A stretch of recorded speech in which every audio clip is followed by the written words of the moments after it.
Vidéo numéro 2. Alors, dans cette série de vidéos, moi, je vais parler... je vous avais promis les grandes écoles pour nos enfants. Alors, c'est un système de pensée aussi. Vous savez, les Africains n'ont pas ce truc-là. Les Africains ne pensent pas à l'éducation véritable de leurs enfants, à l'avenir de leurs enfants. L'Africain, il vit comme ça, comme un animal, sans aucune conscience. Il vit comme ça. Il vit comme ça, il vit comme ça. Bon, Dieu va faire, Dieu va faire. Eux, c'est Dieu seulement. Dieu va faire. Dieu va faire. Donc, on travaille.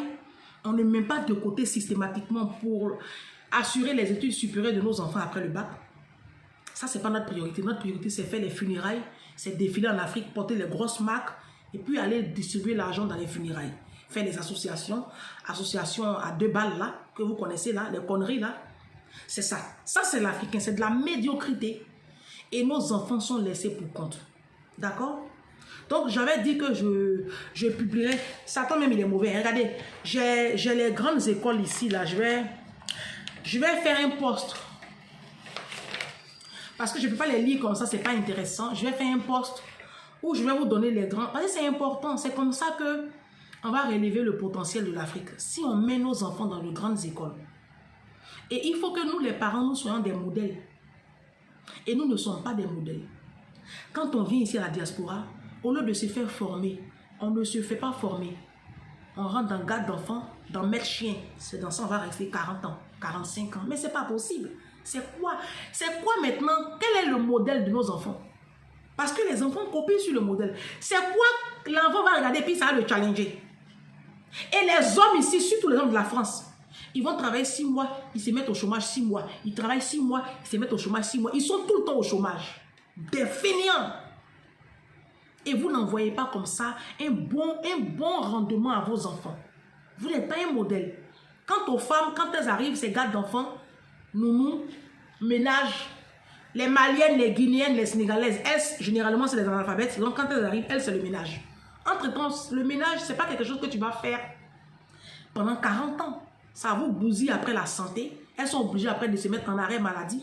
Au bout de 15 années de ménage, elles ne peuvent plus rien faire. Leur dos est bousillé. Elles sont là maintenant des analphabètes. Vous arrivez en France. Ici, il y a des structures pour vous former. Tu ne sais pas lire, tu ne sais pas écrire. Tu arrives en France. Cherchez à vous former. Vous ne voulez pas vous former. Vous êtes dans les bars HLM là, en train d'aligner les enfants. Comment tu peux venir en France et puis faire 7 enfants? Attends, je ne comprends pas cette partie-là.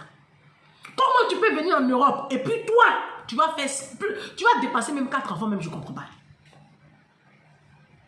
Je ne comprends pas. C'est ceux-mêmes qui font plus de 4 enfants, ça me fatigue. Même 4 même, c'est déjà trop. Comment c'est possible?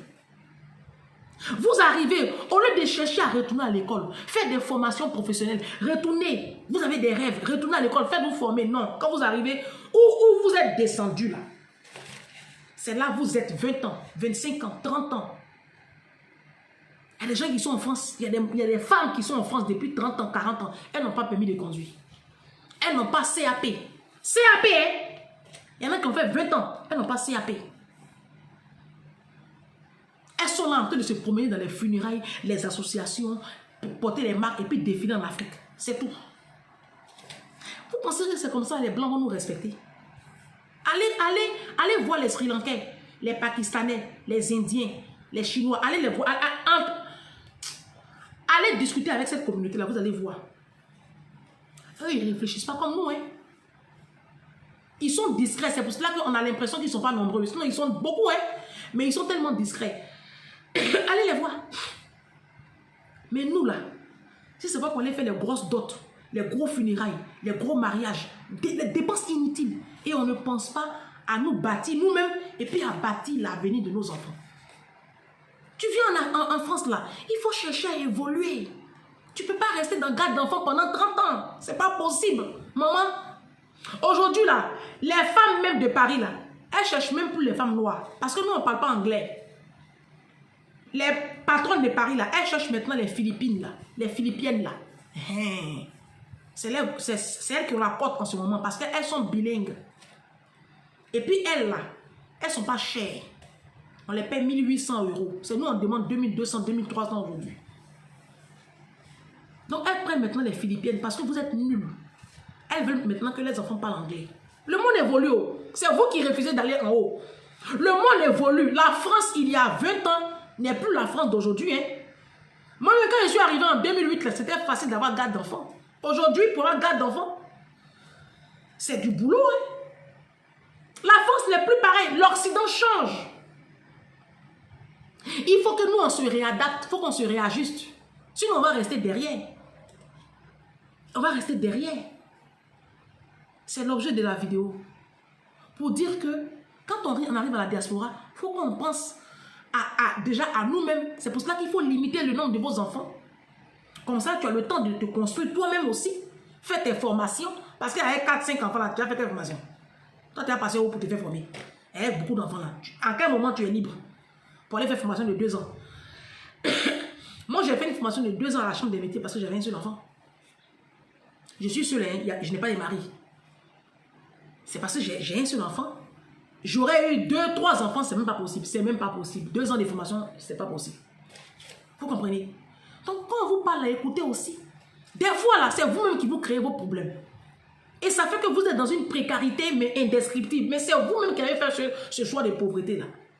Mais oui, on a la chance d'être dans des pays développés. Quand on arrive là, les structures sont là pour nous aider, pour nous accompagner. Pourquoi on ne rentre pas dans le système? Pourquoi on ne se fait pas former? Et on se contente des boulots au bas de l'échelle. Ménage. Tu as fait ménage toute ta vie? Toi, tu as fait ménage toute ta vie? Maman, mon frère, toi, tu es venu en France pour faire ménage toute ta vie. Tu es à Londres, tu es à la diaspora pour faire ménage toute ta vie, mais ça va bousiller ta santé.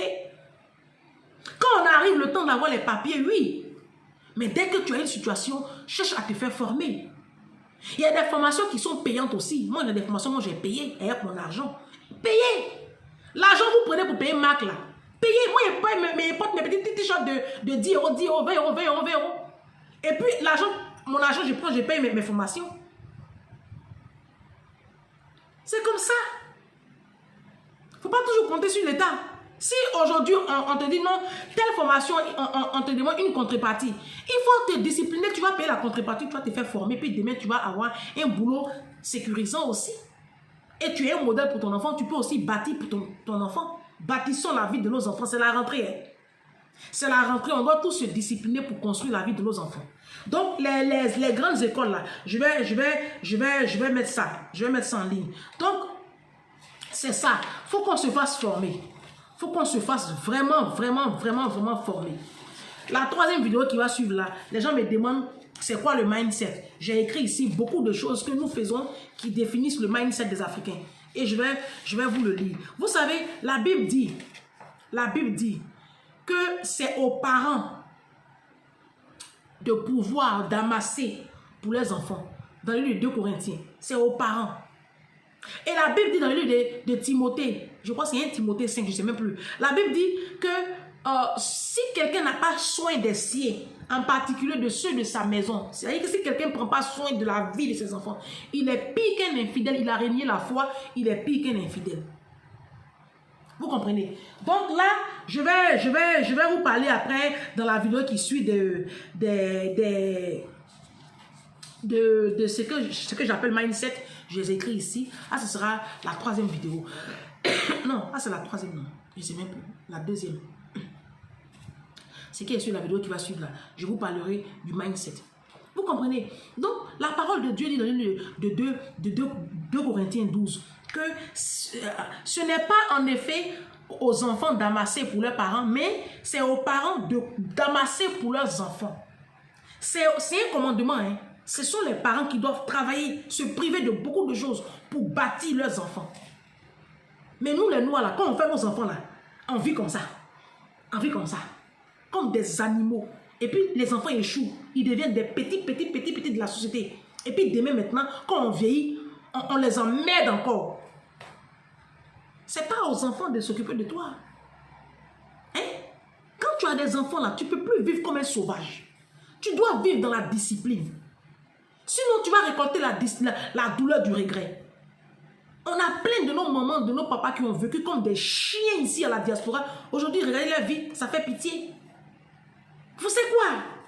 Les blancs même, on est venu les trouver chez eux là. Vous les voyez, Mac. Moi, je travaille chez Blanc. Je travaille chez Blanc pendant 13 ans. Mon patron de Poissy, là, il ne porte pas Mac. Quelqu'un qui gagne plus de 20 000 euros par mois. Je vous parle. Sa femme, elle a 2 sacs à main. Oh, moi, je ne mens pas. Moi, je ne suis pas une menteuse. Mes patrons qui sont à Poissy, là, sa femme, elle a 2 sacs à main. 2 lancelles, c'est tout. Lancelles, c'est pas Mac, ça. C'est des sacs de 200 euros, 300 euros qu'elle porte. Son mari touche 20 000 euros. Hein. Elle-même, elle est ingénieure aussi. Hein. Elle touche dans les 6 000 euros. Mais elle a 2 sacs à main. Non, je le sais. J'ai travaillé chez eux. Tu sais, vous savez, les Blancs, ils ne cachent pas les salaires. C'est nous, on cache notre salaire. Les Blancs, tu es là, tu vas voir comme ça, sur la table, là, elle prend ses courriers, là. Tu vois, elle a ouvert le courrier. Tu vas voir sa banque Société Générale. Et puis, tu vois virement de son entreprise. Et puis, tu vois 6 000 et quelques euros. C'est là que tu vois combien elle gagne. Moi, je connais les salaires. Je ne cache pas. Mais elle a 2 sacs à main. Elle a 6 000 euros, là. Son mari touche 20 000. Elle a 2 sacs à main. Il n'y a pas lui 20 ans. Ma patronne de Poissy, là, elle dit qu'elle ne peut pas payer sa caméra à 500 euros. Ils ont tellement travaillé mon système de pensée que moi, je pense maintenant comme eux. Parce que je n'arrive pas à comprendre quoi. Que quelqu'un, une femme, son mari a 20 000 euros, il mange avec le premier ministre. Moi, je ne vais pas vous dire le travail qu'il fait. Je n'ai pas le droit de vous dire. Elle a 2 sacs à main. Maintenant, vous les pauvres, là, c'est vous qui avez les 10 000 sacs. Ces 2 enfants sont dans de grandes écoles privées, hein, ma patronne là, de Poissy là. Ces enfants sont pas... Quand il y a les congés comme ça, là, ils font des stages d'anglais à Londres, ils vont au Danemark, ils vont... C'est des stages à 3 000 euros hein, la semaine. Pour que les enfants... Aujourd'hui, les enfants parlent anglais. Mes patrons de Poissy là, la grande fille et le garçon parlent anglais. Maintenant, ils sont tous d'apprendre à parler l'espagnol. Pendant ce temps, vous, c'est pour faire les funérailles, les associations, hein, payer les grosses marques, et puis entretenir vos gigolos de mari là. Et puis faire Western Union à des vauriens en Afrique. Et puis construire immeubles. Immeubles même où tu n'as pas habité. Voici un système de pensée qui détruit la vie de nos enfants. Mes patrons de Poissy là, je dis ce sont mes modèles. Je vous dis, ils ne portent pas marque. Allez voir où ils dorment. Ils ont un bateau. Hein. Eux, ils habitent au bord de la Seine. Ils ont un bateau. Hein. Non, je vous dis, la maison où ils dorment là, où je vous parle, ils dorment là. Là, ils sont en vacances en Afrique du Sud. Ils ne savent même plus dans quel pays ils vont partir. Tellement ils ont voyagé. Ils sont en Afrique du Sud en vacances. Hein. Ils m'envoient des photos même. Chaque fois, ils m'envoient des photos seulement quand ils vont en vacances là. Quand ils reviennent comme ça, là, on doit manger ensemble un soir là. Donc je dois partir là. Je crois que c'est la semaine prochaine. On doit se voir pour manger ensemble. Je vais aller prendre encore un peu d'énergie là-bas. Non, les énergies positives là, c'est là-bas que je prends. Ils ont l'argent. Hein. Les maisons là, ça a une valeur de 1 350 000 euros. La maison où ils habitent là. Vous avez compris? Ils ont l'argent comme ça. Mais ils ne portent pas marque. Moi, je ne mens pas. C'est parce que je ne peux pas les filmer pour venir vous... Moi-même là, quand je vais faire ma chaîne de télévision, là, je vais les interviewer sur la... Vous allez savoir de quoi je parle. Si tu croises mon patron là dans une boulangerie ou au supermarché, tu vas penser que c'est un éboueur. Non mais sérieux, il est très simple. Il porte les sandales là. Tu es découragé, mais tu te demandes s'il est normal quoi. Il est très normal. Il est très normal. Parce que quand il doit aller manger le premier ministre là, quand il est habillé aussi là, tu le respectes aussi. Il est très normal, hein. Il est normal. C'est parce qu'en fait, eux, ils s'en fichent. Ils s'en fichent. Et puis les parents de mon patron là, ils sont plus riches que... Eux, ils sont millionnaires en euros. Hein. Mon patron qui est là, moi j'ai travaillé chez eux pendant 4 ans.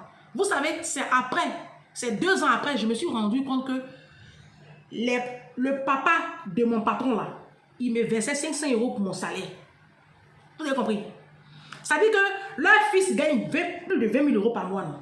Et puis, ils ont pitié de leur fils, quoi. Ça leur fait pitié que leur fils, ils ont une nounou. La nounou coûte tellement cher, 1850 euros à l'époque. La nounou coûte 1850 euros.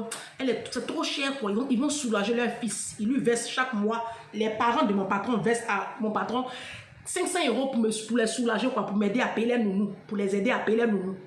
Il pleut sur la mer. Eux, là, ils n'ont pas marque. Maintenant, vous, les pauvres, là, c'est vous qui avez les grosses marques. Les grosses marques. Mais il n'y a rien sur vos comptes. Le compte de vos enfants, même, ça est vide. vidéo numéro 2 ou numéro 3, je ne sais même plus.